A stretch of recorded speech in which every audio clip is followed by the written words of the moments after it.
5 նոր ջրամբար Հայաստանի 5 մարզում ջրամբարաշինական մեծ նախագծի մասին ենք խոսելու տաղավարում, այստեղ է ջրային կոմիտեի ղեկավարը։ Պարոն Ղալամքարյան, հանրային ներդրումների կոմիտեն հավանություն տվեց այս նախագծին, ընտրվեցին 5 հասցեներ, որոնք են այդ հասցեները ու ինչ գործոններ ազդեցին այդ հասցեների ընտրության համար։ Հանրային ներդրումային կոմիտեն հաստատեց 5 տարբեր մարզերում 5 ջրամբարների կառուցումը։ Դրանք կկառուցվեն վարկային միջոցներով, ընտրվել են հետևյալ մարզերը եւ հետևյալ ջրամբարները, ուրեմն Քասախի ջրամբարը Արմավիրի մարզում, Ելփինի ջրամբարը Վայոց ձորում, Լիչքի ջրամբարը Սյունիքի մարզում, Արթիկի ջրամբարը Շիրակի մարզում եւ Աստղաձորի ջրամբարը Գեղարքունիքի մարզում։ Ասեմ, որ կառավարության ծրագրում եւ կառավարության տեսլականում կա ջրամբարաշինությունը որպես առաջնահերթություն եւ ծրագրում ընդգրկված են առհասարակ 15 ջրամբար, որոնց պիտի ավելանան եւս 3-ը, այդ ուղղությամբ աշխատում ենք Ասիական զարգացման բանկի հետ, եւ մեկ հեռանկարային, բայց շատ խոշոր ջրամբարի նաեւ գաղափար կա, դա Եղվարդի ջրամբարն է, որը դեռ խորհրդային տարիներից սկսել է կառուցվել եւ անավարտ է մնացել։ Եվ այսպես այս 15 + 3 + 1 ջրամբարներից ընտրվեցին այս առաջին 5-ը, որովհետեւ հաշվի են առնվել հետևյալ գործոնները՝ թասի արկայությունը, բնական թասի արկայությունը, ջրի արկայությունը, այսինքն ջուր խնայելու հնարավորությունը եւ նաեւ երկրաբանական այնպիսի հատակ ունենալու տարբերակը, որ ֆիլտրացիան քիչ լինի, այսինքն ջրի կորուստ քիչ լինի։ Հուսանք եւ նաեւ համոզմունք կարող եմ հայտնել, որ այս կետում կանգ չենք առնելու, շարունակելու ենք։ Դրան նախորդել է դաշտային աշխատանքներ, փաստորեն։ Դրան նախորդել են ոչ միայն դաշտային աշխատանքներ, դրան նախորդել են նախահաշվային մի հսկա փաթեթի կազմում, մոտավորապես որքան ջուր հնարավոր կլինի խնայել այս ռեզերվուարներում եւ ինչքան մոտավորապես կարժենա։ Մոտավորապես կարժենա 43 միլիարդ դրամ, ընդհանուր կստացվի ամբարել 18 միլիոն խոհանարդ մետր ջուր, ասեմ, որ 40 բնակավայր լինելու է շահառու այս ծրագրի եւ ուղղակիորեն եւ անուղղակիորեն 735,000 բնակչի կյանքում պիտի փոփոխություն տեղի ունենա այս 5 ջրամբարների կառուցման արդյունքում։ Հաշվարկները արվել են ելնելով պահպանողական սցենարից։ Ինչ նկատի ունեմ։ Նախ հողատարածքները պարզ են, նրանք, որոնք գոյություն ունեն, ավելի լավ են ոռոգվելու, ավելի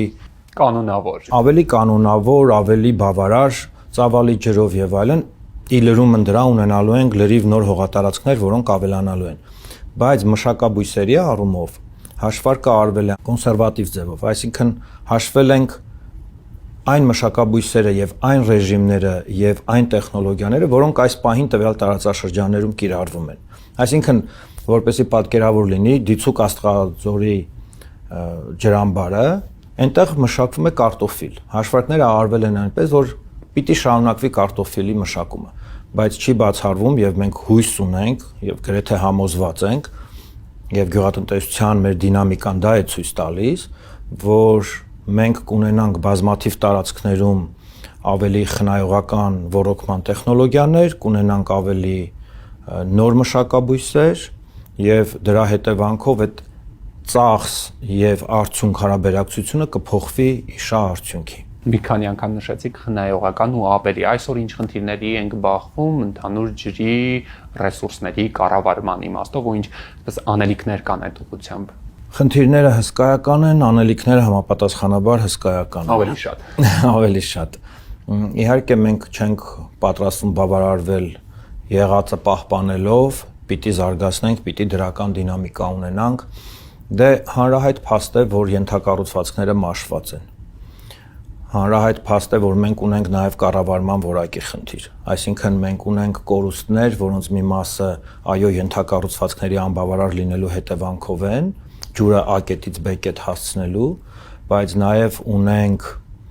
խնդիրներ կառավարման ոլորտում եւ մասնավորապես չափագրման եւ գույքագրման առումով։ Այս բոլոր տեսակետներից մենք վճռական ենք իրականացնելու համապատասխան բարեփոխումներ։ Դրանք կպահանջեն որոշակի ժամանակ, բայց դրանք անելը, դրանք իրականացնելը օրախնդիր է եւ նաեւ մենք ունենք վարչապետի հանձնարարականը, որ մենք պիտի անբարենք ջուրը բոլոր այն վայրերում, որտեղ դա հնարավոր է։ Բայց այս հարցում ինչ վերաբերում է բարեփոխումներին ու նաև ռազմավարական զարգացմանը, ես ուզում եմ մի շատ կարևոր հանգամանք շեշտադրել, դա մեր մտածելակերպի եւ վարքագծի փոփոխությունն է։ Տեսեք, կառավարությունը իր կողմից հսկայական միջոցներ է հատկացնում, բայց մենք պիտի ունենանք նաև դիմացից մեզ ընդառաջ եկող հասարակության յուրաքանչյուր անդամ։ Ինչ նկատի ունեմ։ Մենք պիտի մի պահ կանգ առնենք ու գիտակցենք, որ ջուրը շատ թանկարժեք ռեսուրս է, հատկապես այսօր եւ հատկապես ապագայում, եւ հատկապես որ մենք վերջին 10-20 տարիներին արդեն իսկ ունենք բնական ռեսուրսների նվազում, եւ դա նաեւ տեղումների նվազած քանակների պատճառով է, գիտեք, գլոբալ տաքացում եւ այլն։ Պիտի հասարակության յուրաքանչյուր անդամ նաեւ իր մտածելակերպը փոխի ու նաեւ վարքագիծը փոխի ջուր խնայելու առումով։ Դա վերաբերում է թե ոռոգման ջրին, թե խմելու ջրին։ Նորագույն տեխնոլոգիաներ, ավելի սրտացավ վերաբերմունք ջրին։ Մեր երկրից եւ մեր լեքսիկոնից պիտի դուրս գա այդ ջրի գնով արտահայտությունը, որը որ իբր համարժեք է գրեթե անվճարին կամ շատ ցածր գնին։ Մենք